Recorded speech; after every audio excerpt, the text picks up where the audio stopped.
Maayong adlaw mo kini itong latest weather update karong adlang Biyernes, November 26, 2021.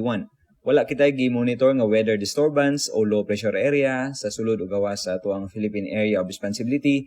Samtang kining shoreline o panagtagbo sa hanging amihan ug easterlies nagapekto karon sa silangan nga bahin sa northern ug central Luzon ug ang Intertropical Convergence Zone o ITCZ nagapekto pod sa Palawan ug sa Mindanao.